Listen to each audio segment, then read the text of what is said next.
Okay, so let's think about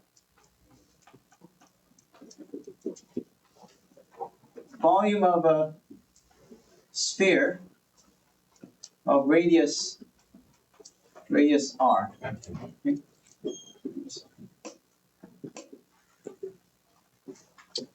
What's the equation for that? Well,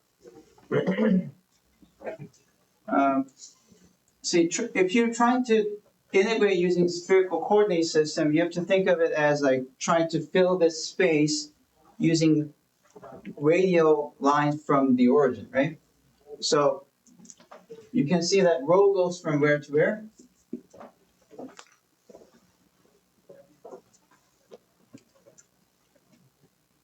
Zero to R. 0 to r. And then theta goes from where to where? Theta is like opening this book, right? It goes all the way around, right? 0 to 2 pi. Okay, what about phi? Well, you start from the North Pole, which is 0. And then when you get to the South Pole, where are you at? 2 pi. No, South Pole from here to there is only 180 degrees, right? So it's from 0 to pi. Okay. So what's going on is that actually it's better if you go rho and phi and then theta afterwards. Yeah, so that's why some textbooks have d rho, d phi, d theta. But anyways, if you go from 0 to 1 and then do everything from the North Pole to the South Pole, which is 0 to pi, you get this half circle, right? And if you take this half circle and you rotate around 360 degrees, you end up sweeping the entire sphere. Right? So you do know that this is all the sphere. Okay? But this is not the only way. You could also do phi from 0 to 2 pi. That's not conventional, but what does that mean? You go from 0, you go to pi, and then you go around back to get to phi from 0 to 2 pi. Yeah. So that you get a disk. Right? But if you have that, then when you rotate this around, you should only rotate around 180 degrees to get the full circle. If you do 360, then you end up covering the spherical region twice.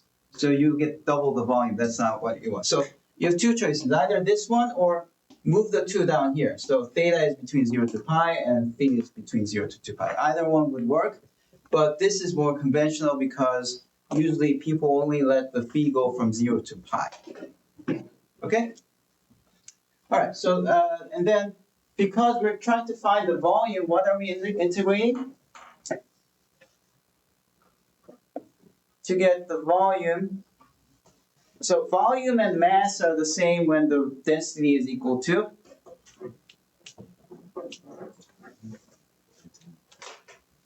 See, density is mass over volume, right? And mass and volume are the same, then the density is? 1, right? So we've been learning the triple integrals as finding the mass when you compute over some region the rho of dV. That's the way we were thinking of triple integrals, right? But when rho is 1, that just becomes volume itself, okay? And this makes sense because what is this saying? Volume is sum of small volumes. That's all it's saying, okay? So that's another way to make sense out of what this is. So what we're going to do is we're just going to integrate this. Over this region, we're just going to integrate 1.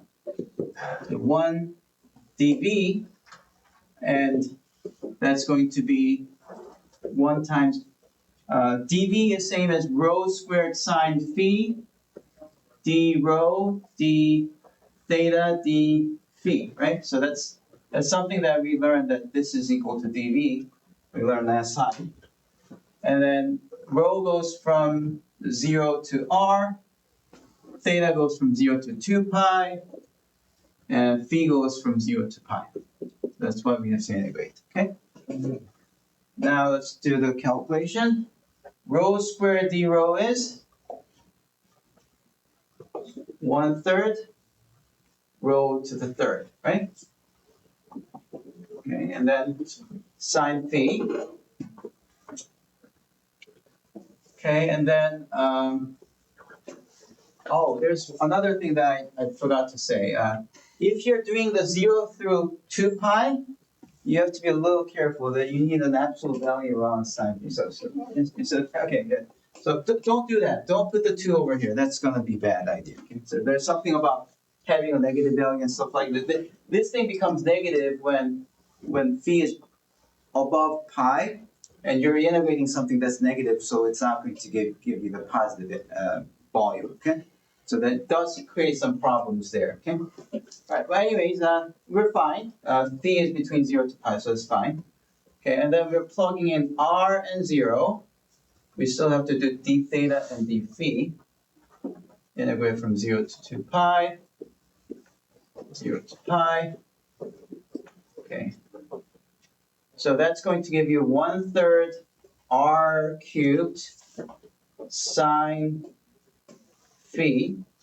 And because this doesn't have any theta anywhere, when you integrate by theta, this is considered as a constant, so that's like same as integrating a 1. 1 integrates to theta if you integrate by theta, right? So this is what you get when you integrate by theta and you plug in 0 into pi and 0 and pi. The phi is still done. And when you plug in 2 pi, that's 2 pi. When you plug in 0, there's nothing. So you end up with 2 pi over 3 r cubed sine phi, 0 to pi d phi. Oh, by the way, what is the formula for the volume of the radius r sphere? Does anyone remember? 4/3. 4/3 pi r cubed, right? So that's the formula, and we are getting there, right? We have r cubed, we have 2 pi over 3, so we're very close. Okay. All right. So what's the interval of sine? Negative cosine, right? See, although this looks very scary, these don't have any phi in there, so this can be brought outside the interval. Okay. So that's just 2 pi over 3 r cubed. And the integral of sine is negative cosine phi. And into phi, we have to plug in pi and 0. Pi and 0 goes into phi. So now you have 2 pi over 3 r cubed, negative cosine pi, and then negative is plus, so you get cosine 0. Okay, tell me what cosine of pi is. What's cosine pi? 0. -1. Oh, -1. -1. -1, right? No.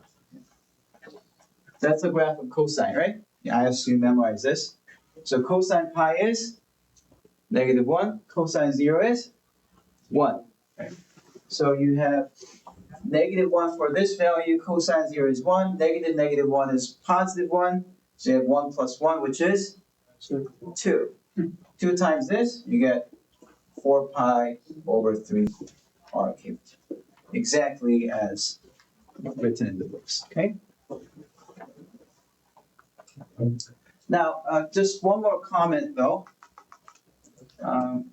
Do you know the formula for the surface area of the sphere? What is it?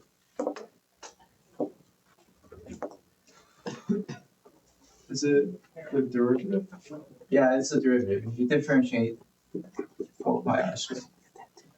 Now, why is it the derivative? Well, in this picture, what's happening is if you have this radius and you ask, what's the increase in the volume as you increase increase the radius? Okay, then if you increase the radius just by a small amount dr, then you get a slightly bigger sphere, right? But this much that's increasing, amount of increase of dv would be this thickness times the surface area, right? That's what this will be. Just imagine that you have a radius r sphere, okay? And you increment the radius slightly, then what's happening is that the volume increases. And if you think about the amount of increase in the volume, is exactly this thin shell where the thickness is dr, and then there's a surface area. If you multiply those two, you get the increment of the volume, right?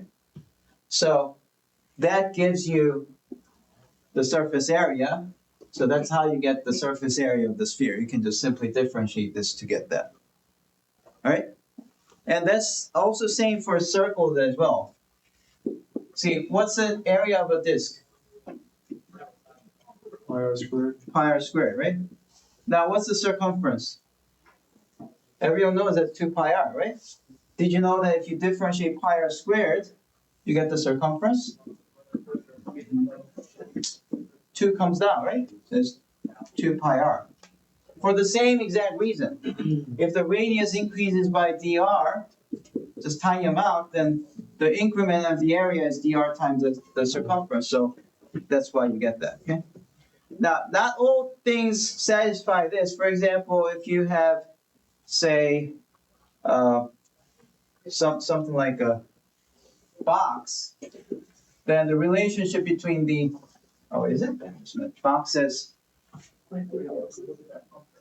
yeah, if this is the one side of the box, the volume is x cubed, right? But if you differentiate this, that's not the same as the surface area of the box. Yeah. Okay? That's because of, if you differentiate this, you get 3x squared, but the actual surface area of the cube is 6x squared, right?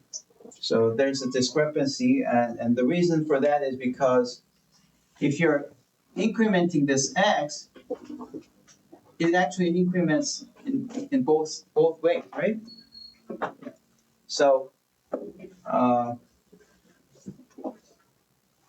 see, there's a dx here and there's another dx there. So it only works for spheres, and also it works for toruses. So if you have a three-dimensional torus, there's a formula for the volume of the torus, and if you want to know the area of it, you can also differentiate and get the surface area of the torus. So for these things where the radius makes sense, then for those such calculation is valid, but for other shapes it's not valid.